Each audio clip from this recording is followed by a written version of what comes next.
All right, hey everyone, what's going on? Needs more drums? Back at Drumbridge Farms for another episode of our series where we are trying to buy back all of the land that once belonged to our family farm.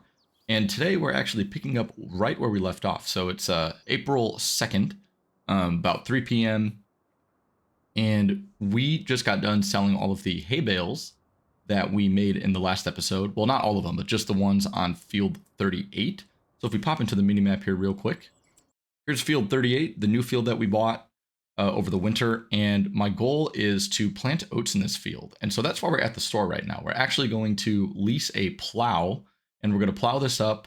We're going to get some seeds in the ground. We have the rest of today and tomorrow to make that happen. And as far as I know, it's not supposed to rain tomorrow. So April 3rd, the weather looks pretty good. So I think we're going to be able to plant tomorrow if needed to. But at the very least, I want to get the ground at least prepped today. So that means, you know, getting the field plowed, and then if we need to do any kind of lime or anything, we can do that as well. But we're gonna wait and see how the soil is, you know, after we get it all tilled up. Let's go ahead and pop into the store, and we'll see what is available to us. All right, so just to put things in perspective, our tractors are about our John Deere has about 200 horsepower. Our Fendt, our new tractor, has about 210. So we want to try to look at a plow that can, you know, fall within that range. So I think that the Pottinger one is going to be a little bit on the high side. I don't really want to get a 210 horsepower plow. Plus, we don't really need it. That field is pretty small, and for 50 grand, no, we're not even gonna take a chance with that. This one for 160 is not actually a bad option. We also have some additional ones. We have 150 that is pretty much the same one. We've got a couple of other ones, 240, 290. Can't use that. This one actually doesn't look like a bad option either. This Vernland, something like that. That is quite expensive though, I will say. It would be nice to keep the cost down as much as possible. 105 horsepower. That one's not terrible, but it is quite small. What do we got? 2.5 meters. Yeah, you know what? I think we're gonna go with. I think we might go with this one. Only 10 grand to lease. Let's go ahead and see, and we do have wheel weights for the tractor, or at least a front weight, so we shouldn't have any concerns there. Yeah, nothing else that we really need in terms of wheels or anything. I think this should be just fine. So we're gonna go ahead and lease this. $510. Yeah, that is water under the bridge. That is not bad at all. So let's go and hook up to this plow, and we'll head back to the farm. So yeah, as we get closer to the farm here, we should be able to see my dad up here on the right. Actually, probably just, I think this is our field coming up right here. We should see him finishing up the mowing on this field. Yeah, you can see he's almost done. Not too bad at all. And then so once he's done with that, we'll have him. Yep, there he is. Once he's done with that, we'll have him grab the tedder, and we'll start, you know, getting this field prepped for some hay as well. So again, as long as it hopefully doesn't rain overnight or anything, you know, that should be ready to go tomorrow to make some more hay. And I'm actually impressed with the amount of money that we got from. I could have went in that gate, would have been a little easier, but whatever. But yeah, I'm not too disappointed in the amount of money that we got from our hay bales just from this field. You know, if you recall, I think we had about 15 grand or something in the bank before at the start of the last episode, and then we made another, you know, $10,000 or so.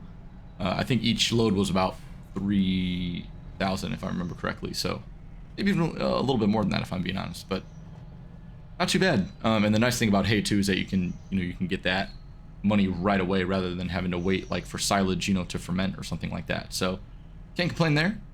Yeah, we'll get this. We got this unfolded here, and so with plows, I always get there's a technique to using these, and I never really use these types of plows, to be honest. I'm more familiar with typically use like a subsoiler or something like that. But you know, this doesn't have to be perfect. We're just gonna try to get a sizable field around here. And like I said, I wanted to be able to plant crops in here because we have this double wide gate right there to our left, so we can easily get a combine in here, which we can't do in a lot of our other fields. So any field that we can get a combine in, you know, I want to be able to try to take advantage of getting crops in there, because you know, there's a lot of fields that we're gonna have a lot of are gonna be small. We're not gonna be able to get a combine in, so we'll have to do grass work. But yeah, these, you know, we want to take advantage of this if we can. So we're just gonna go ahead and kind of drive this around like so. And like I said, you know, if it's not perfect, it's not the end of the world. Just trying to kind of get something usable here. So no worries. Yeah, so far tractor seems to be doing well. Ground deformation doing its thing. Looking good. Great addition to the game, if I say so myself. You know, these the textures on the corners and stuff, you know, it would be nice if we had some more directional textures, you know, rather than like right now they're very diagonal, which it's kind of weird because I'm going, you know, straight, but oh well. But yeah, just gonna go ahead, jump into a little time lapse, get this all done. I'll talk to you guys soon.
All right, we're almost done with the field. This actually took us quite a bit longer than I thought, to be honest. I know that plowing is always a more time-intensive task, but, you know, I kind of forgot just how time-intensive it was.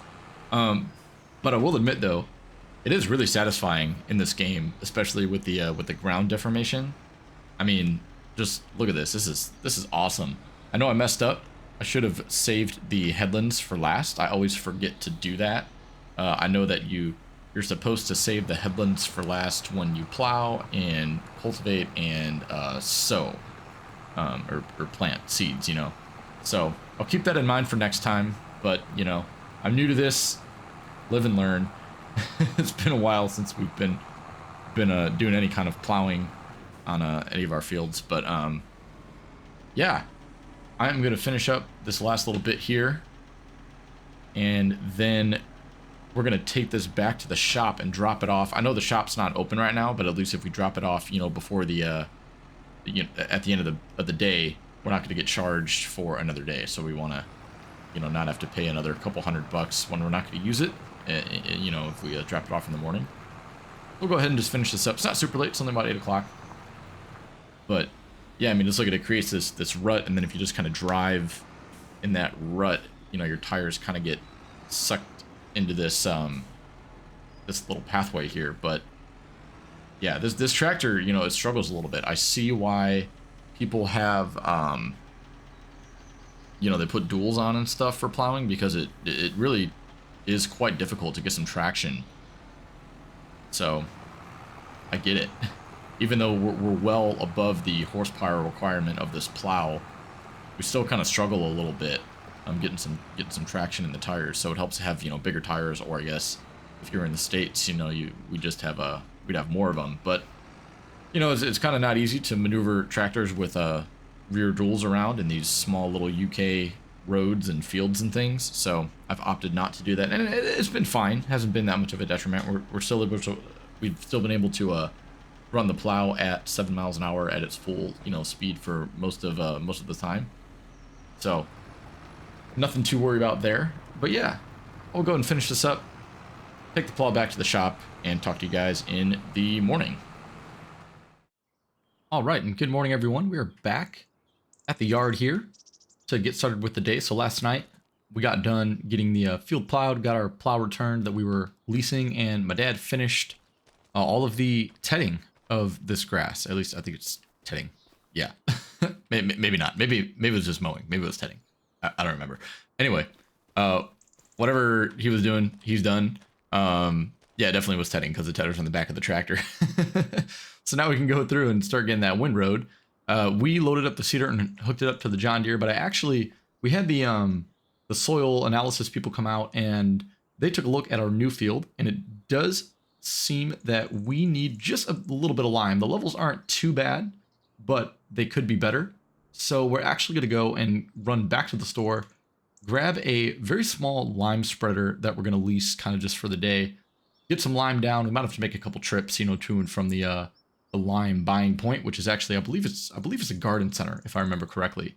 But it's not too far away, so we'll be able to, run there and back a couple times if we have to. We're going to get the field limed, get that all ready for planting, and then after that, we'll actually hook back up to the seeder that we got here, get the seeds in the ground, get the oats in the ground, and then I'm thinking to kind of wrap up the episode, we'll do just one large, well, I guess we'll start kind of getting, actually, I can't even do that. I got to sell all the rest of the hay bales. So we'll see how that takes us. Maybe we'll be able to get some of the bales being sold. Maybe not. We'll see how long the episode is kind of by then. But yeah, we're going to go hop in, head to the store, and I'll see you guys. I'll let you guys know what we are going to lease.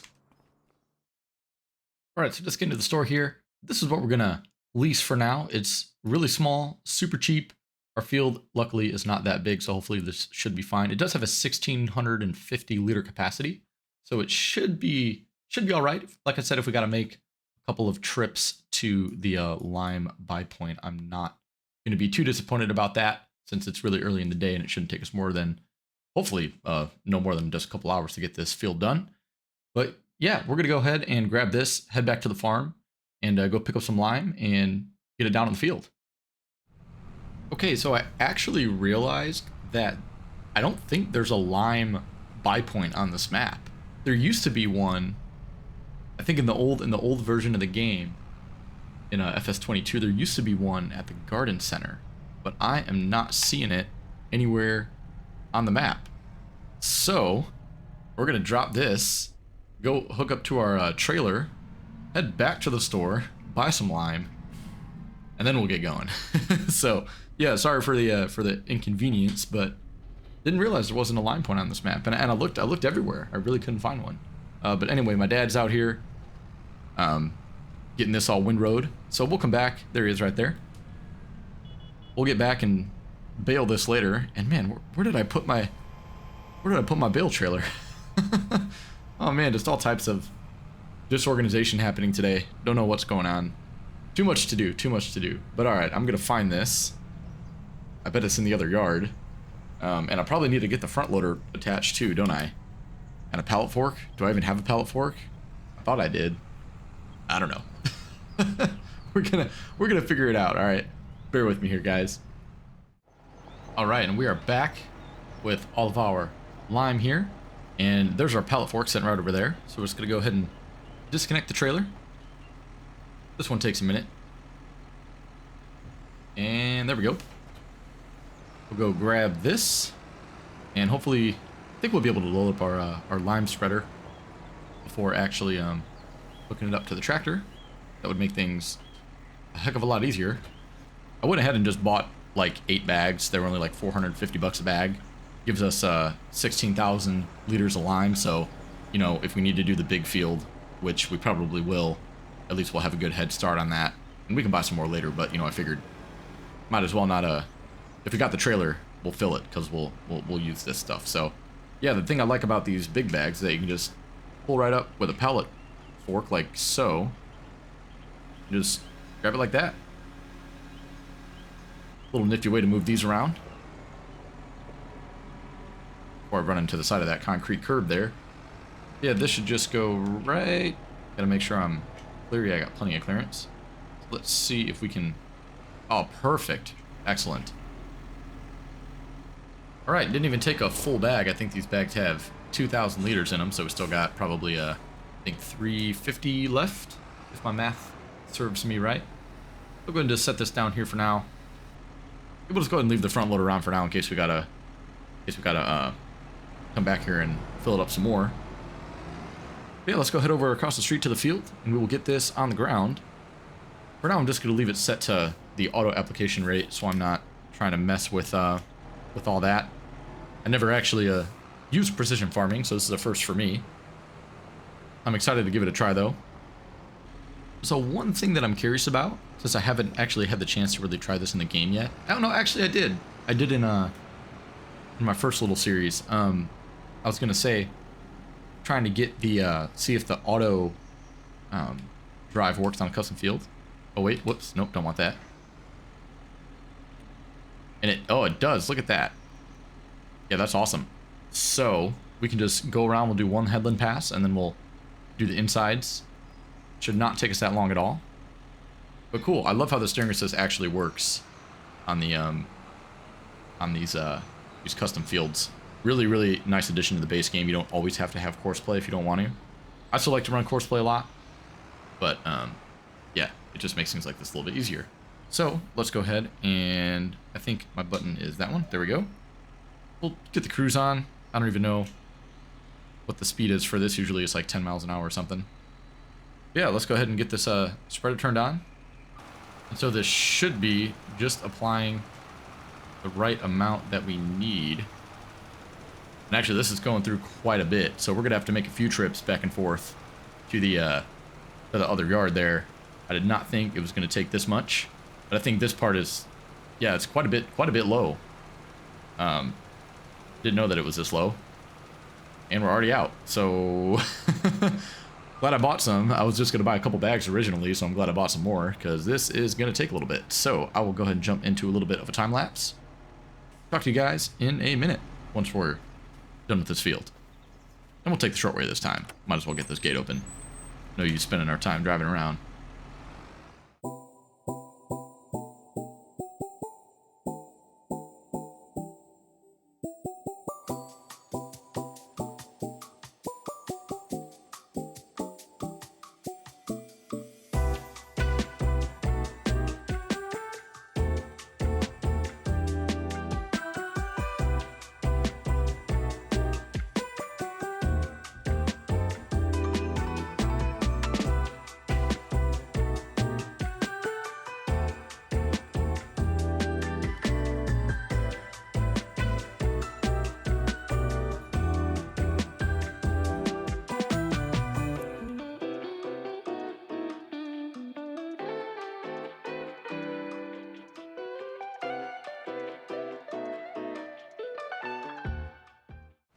All right, what do we think? Nope, we're not gonna have enough to make it to the end of the field.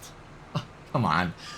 Come on. So close. So close. I give up. All right, well, we'll go ahead and do one more little bit, I guess. I won't even fill this thing up more than halfway. Should be more than enough to get that little spot done.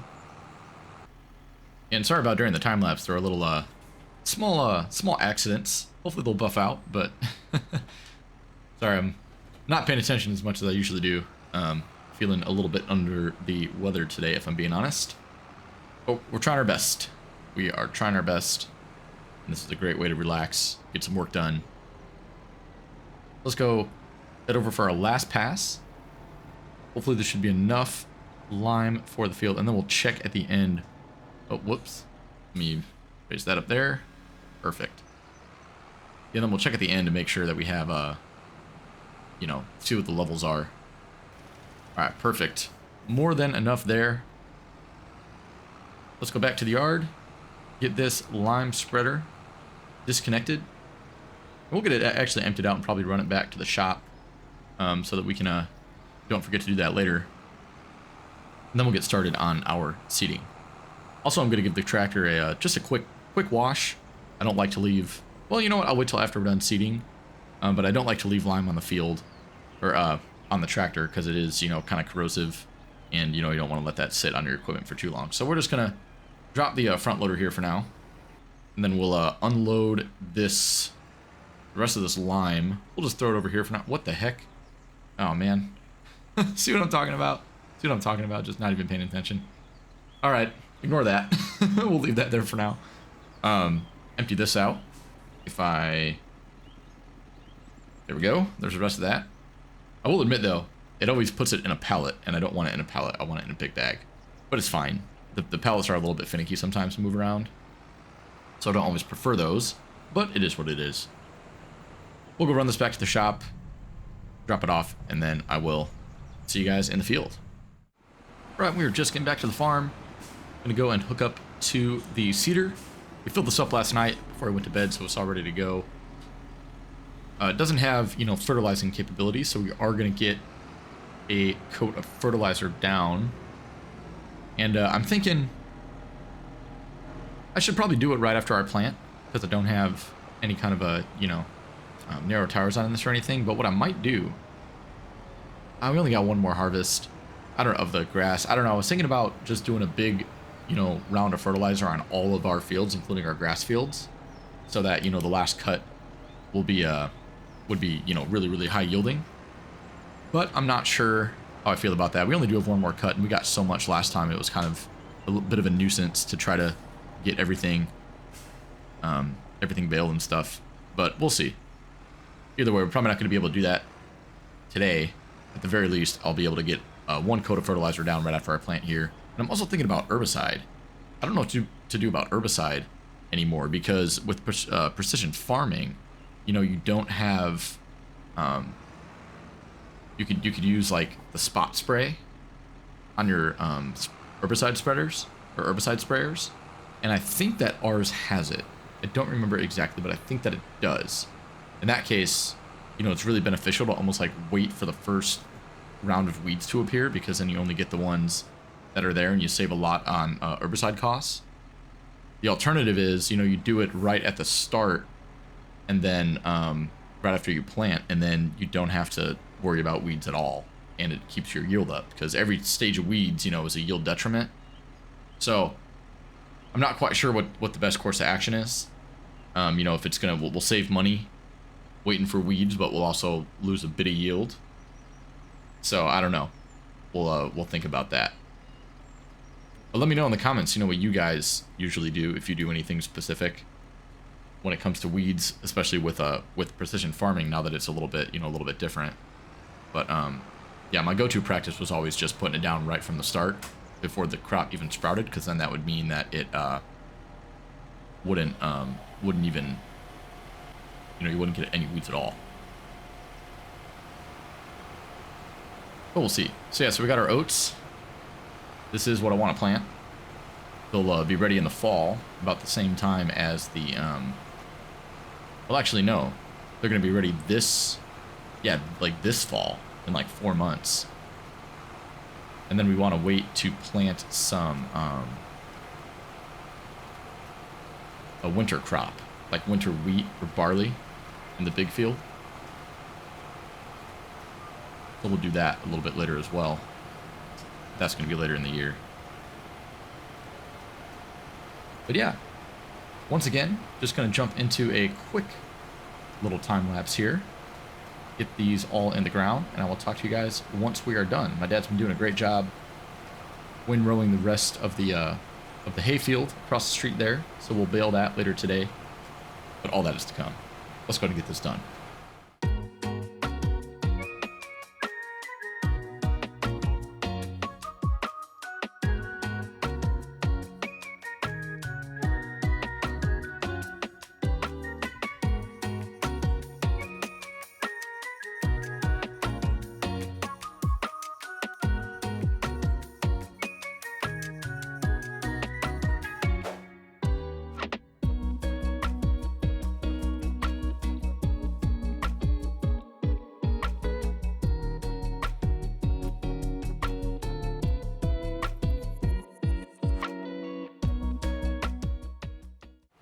All right, and here we go on our last pass of getting the oats in the ground in our new field here. Not a bad sized field, if I'm being honest. This will be a nice little extra bit of crop for us. Less grass work. We've been doing tons of grass work entire series, so it is nice to get our first field of arable crop in the ground. And like I said, we do have plans in the winter to get a winter crop in the ground as well. Another cereal crop, probably either wheat or barley.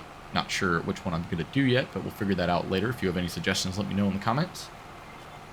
But yeah, Dad is done with windrowing the big grass field, so we'll get started with baling that probably later. For now, I'm going to run back to the main yard, drop this seeder off, and we're going to hook up to the fertilizer spreader. And I think that's going to be the last thing that we're going to do for this episode is get just get this field kind of prepped and sprayed and ready to go. So we do need to get some fertilizer on it.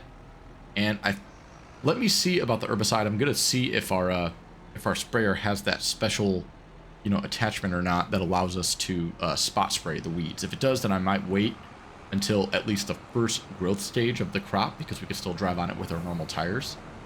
Otherwise, you know, I think I might just do it with the otherwise we'll just if it doesn't have the spot spray, then we'll just get the herbicide down in the field all at once right now, so that there will be no weeds at all, and there will be no, you know, negative effect on the yield of our crops. So let's go ahead and check it out. So looking at the specs of this, I can't tell if it has the spot spray or not. I'm thinking that it does because of the way that the little colors on the nozzles, and it's got these, I don't know if those are the sensors there. I have no idea. I have no idea. We're going to have to see about the herbicide. But at least for the fertilizer, we actually already have fertilizer loaded up in this. We're just going to go ahead and head right over to the field and get a coat of fertilizer down. I think I'm going to guess that we're extremely low. Practically zero in this field, so it's definitely needed that it's important that we get this down right now, because then we'll be able to get a second coat on at the some point during the you know, during the growth of the crop. Again, I want to be conscious of the tires we have. We don't have any tractors with narrow tires on, so I am gonna have to be careful about when I spray these crops. With precision farming, it's a little bit different. Usually you just have to wait, you know, one growth stage until you have to fertilize again, or until you're able to fertilize again. So what I would do is I used to just, you know, fertilize right after I planted, like right now, and then wait until growth stage 1, where there were just the little saplings, and then you would be able to fertilize and not damage the crop. With precision farming, I think it might be a little bit different. We might have to time this a little bit. You know, we might not be able to fertilize right at growth stage 1. It might not need it. It might need it a little bit later in the growth cycle. If that's the case, then we are maybe going to have to invest in either some narrow tires for one of our tractors, or the way that I'm thinking about it, if we get enough money from, you know, this year from our grass crops, maybe we can forego the additional fertilization stage, and then we can invest in another small tractor this year for just, you know, spraying purposes, one with narrow tires that's, you know, small, not as powerful, literally just meant just to pull the sprayer. Shouldn't be too demanding. But anyway, let's go ahead and get this started. So I think, yeah, we're very low. Look at that. There is nothing in this field. Let's see if I can position this so we could just do a quick sort of headland pass, and then it shouldn't take long to do this at all. I'm hoping that we have enough fertilizer in the tank. I'm thinking we might have to put on some a pretty hefty coat, given the size of our field.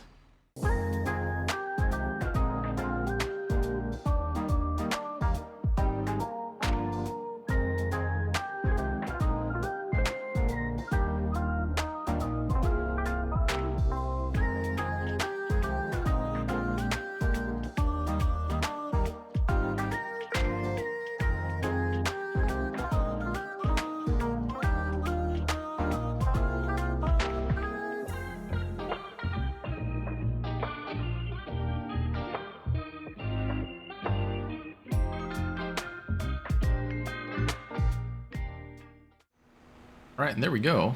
That is a wrap for that field. We'll get this folded up.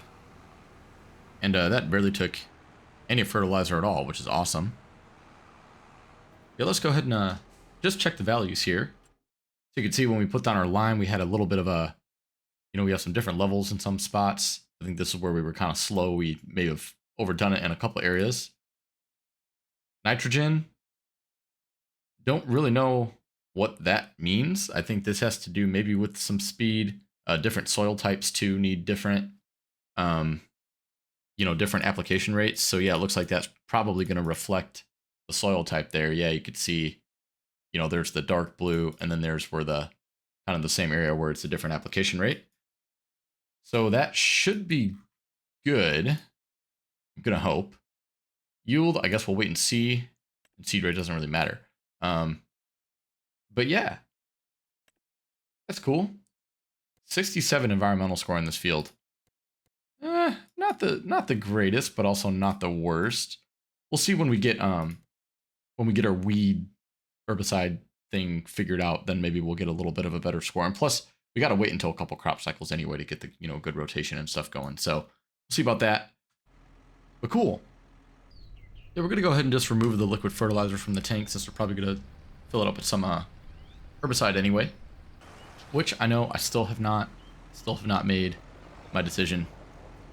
Actually, yes, I have. I just looked at the store real quick just to check kind of the configurations of this sprayer, and it definitely does not have the it's called the weed seeker technology on it. So yeah, no chance that we're gonna be able to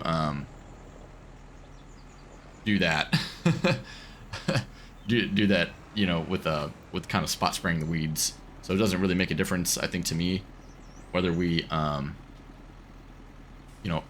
get our herbicide down now or later.